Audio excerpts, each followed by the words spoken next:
So I'd initially intended to use this platform as a way of sharing Greek and Cypriot folklore, as that's my heritage. But there's something very important going on in the world right now that I believe deserves all our attentions, and that is the Black Lives Matter movement. And I'm going to talk a little bit about protest, in particular protest songs. Now, protest songs have a rich folk tradition, and in the US, a long history. They were used to protest the Civil War, and poverty, and of course, slavery and abolition. It's fair to say that some of the spirituals sung by African Americans were, in fact, as well as being celebrations of God and the Bible, slavery and oppression protest songs. So this is quite clear in Go Down Moses, whose lyrics go, "When Israel was in Egypt's land, let my people go.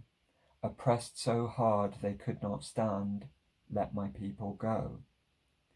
In this instance, Israel is the African Americans and Egypt is the brutal white slave owner.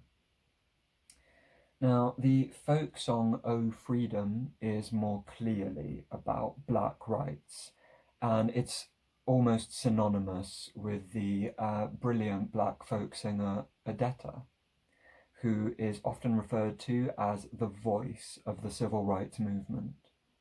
And she recorded it as part of her spiritual trilogy on her album Odetta Sings Ballads and Blues.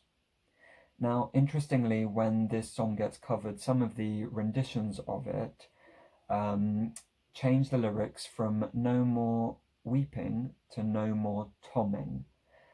And that refers to Harriet Beecher Stowe's Uncle Tom's Cabin, which was a very important novel at the time for being anti-slavery and very influential for a lot of people, but it is also one of those well-intentioned but ill-judged books about black and race issues by a white author who doesn't really know anything about them. And James Baldwin very famously ripped it apart in his essay Everybody's Protest Novel, which is well worth a read. So Uncle Tom in the book is a black character who is incredibly submissive to the white man. So obviously not the goal. No more tomming, equality, no less. And finally, I'll talk about Lift Every Voice and Sing.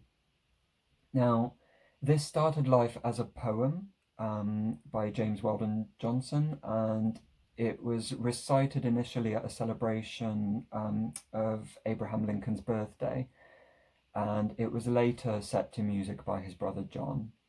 It's since become something of the equivalent of a black anthem.